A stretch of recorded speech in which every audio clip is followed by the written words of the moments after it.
Everyone, तो देखो आज के शॉर्ट में बहुत बच्चे इन दो टॉपिक्स में कंफ्यूज रहते हैं, दो डेफिनेशंस में कंफ्यूज रहते हैं। पहला है डाइलेक्ट्रिक स्ट्रेंथ और दूसरा है डाइलेक्ट्रिक कांस्टेंट। ये देखने में एक ही लगते हैं लेकिन हैं अलग अलग। मैं आपको बताता हूं कैसे। ऊपर जो पिक्चर मैंने अटैच की है उसको ध्यान से देखो।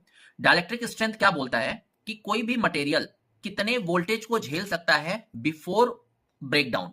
मतलब मान लो मैंने एक एग्जाम्पल भी दिया है एयर का। देखो एयर का जो डाइलेक्ट्रिक स्ट्रेंथ है वो होता है 21.1 केवी पर सेंटीमीटर आरएमएस में और 30 केवी पर सेंटीमीटर पीक में, मतलब मैक्सिमम में। इसका मतलब क्या होता है, अगर मैं पीक की बात करूं तो अगर एयर के पर सेंटीमीटर डिस्टेंस में आप 30 केवी से ज्यादा का वोल्टेज अप्लाई करते हो ना, तो जो एयर है उसका ब्रेकडाउन हो जाता है और जो एयर है वो कंडक्टिंग मीडियम की तरह बिहेव करने लगती है।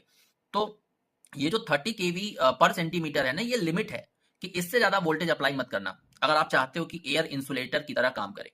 तो वही जो लिमिट है ना, उसी को डाइलेक्ट्रिक स्ट्रेंथ कहते हैं। और दूसरा होता है डाइलेक्ट्रिक कांस्टेंट। डाइलेक्ट्रिक कांस्टेंट को रिलेटिव परमिटिविटी भी कहते हैं और ये हमें बताता है कि कोई भी मटेरियल कितनी आसानी से या कितना अच्छे से चार्ज को स्टोर कर सकता है।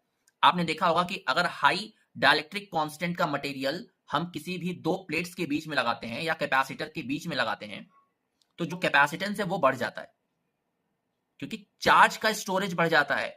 तो चार्ज को स्टोर करने की कैपेबिलिटी डाइलेक्ट्रिक कांस्टेंट बताता है। और डाइलेक्ट्रिक स्ट्रेंथ क्या बताता है, कोई भी मटेरियल बिना ब्रेक डाउन हुए कितना वोल्टेज झेल सकता है। तो लाइक शेयर और सब्सक्राइब जरूर करिएगा। Thank you very much.